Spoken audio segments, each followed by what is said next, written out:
Hello అండి, hi, welcome to Aparna's kitchen. Today's recipe వచ్చేసి కాజు paneer butter masala. కాజు పన్నీర్ కర్రీని రెస్టారెంట్ స్టైల్ ఫ్లేవర్తో అదే టేస్ట్తో ఎలా ప్రిపేర్ చేసుకోవాలో, అలాగే ఈ కర్రీకి కావాల్సిన ఇంగ్రీడియంట్స్ ఏంటో ఈ వీడియోలో చూపిస్తాను. ఈ కాజు పన్నీర్ కర్రీ కోసం నేను 1/2 kg పన్నీర్ ప్రిపేర్ చేసుకుని పక్కన పెట్టుకున్నాను. తర్వాత ఒక కడాయిలోకి ఆయిల్ కానీ బటర్ కానీ వేసుకొని హీట్ అయ్యనివ్వాలి. తర్వాత ఇందులోకి 4 యాలకులు, 4 లవంగాలు, చిన్న దాల్చిన చెక్క ముక్క వేసుకొని వేయించుకోవాలి.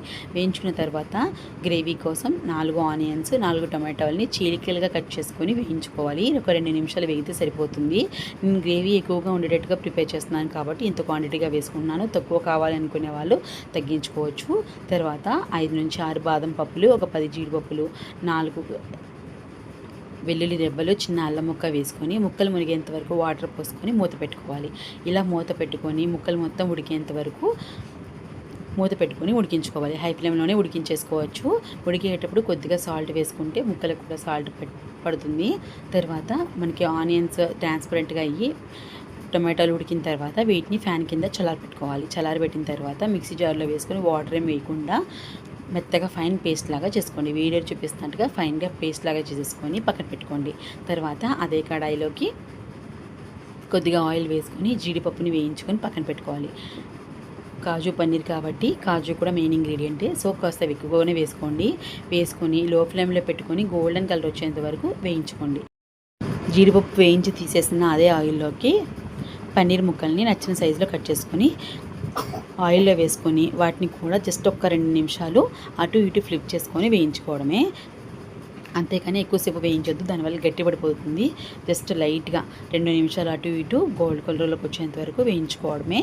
నచ్చని వాళ్ళు ఆయిల్లో వేయించుకోకుండా జస్ట్ డైరెక్ట్గా కూడా యాడ్ చేసేసుకోవచ్చు. కానీ నేను జస్ట్ సాఫ్ట్నెస్ కోసం వేయించుతున్నాను.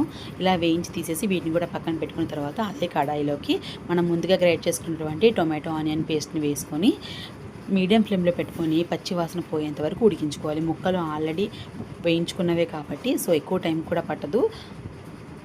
మనకి పైన బటర్ కానీ ఆయిల్ కానీ పైకి తేలేంత వరకు పేస్ట్ని ఉడికించుకోవాలి. ఇలా ఆయిల్ పైకి తేలుతున్నప్పుడు ఇందులోకి సరిపడా సాల్ట్ ఆల్రెడీ ముక్కల్లో వేసాం కాబట్టి చూసి వేసుకోండి. 1 table spoon kasuri methi, 1 table spoon కారం, 1/2 టేబుల్ స్పూన్ జీలకర్ర పొడి, 1/2 టీ స్పూన్ ధనియాల పొడి, కొద్దిగా గరం మసాలా వేసుకొని వీటన్నిటిని కూడా కలుపుకొని మసాలా పచ్చివాసన పోయేంత వరకు లో ఫ్లేమ్లో కానీ మీడియం ఫ్లేమ్లో పెట్టుకొని ఉడికించుకోవాలి. పేస్ట్ ఉడికేటప్పుడు మూత పెట్టి ఉడికించుకోండి. ఇలా ఉడికి పచ్చివాసన పోయిన తర్వాత మాత్రమే ఒక 1/4 టేబుల్ స్పూన్ షుగర్ వేసుకోండి. పంచదార వేసుకొని కలుపుకున్న తర్వాత ముందుగా వేయించుకున్నటువంటి పన్నీరు, జీడిపప్పు పీసెస్ని వేసేసుకొని కలుపుకోవాలి. ఇలా కలుపుకున్న తర్వాత పైన ఫ్రెష్ క్రీమ్ కానీ లేదంటే కనుక మనకి మేగడ ఉంటుంది కదా, పాల మీద మేగడ కానీ వేసేసుకొని కలుపుకున్న తర్వాత పైన కొత్తిమీర చల్లి సర్వ్ చేసుకుంటే ఎంతో టేస్టీగా ఉండి రెస్టారెంట్ స్టైల్లో పన్నీర్ కర్రీ మనకి రెడీ అయిపోయింది. వీడియో నచ్చితే లైక్ చేసి షేర్ చేసి కామెంట్ చేయండి. మరిన్ని రెసిపీస్ కోసం మన ఛానల్ని సబ్స్క్రైబ్ చేసుకోండి. అలాగే పక్కనున్న బెల్ ఐకాన్ కూడా యాక్టివేట్ చేసుకుంటే నేను చేసే రెసిపీస్ అన్నీ మీ వరకు వస్తాయి.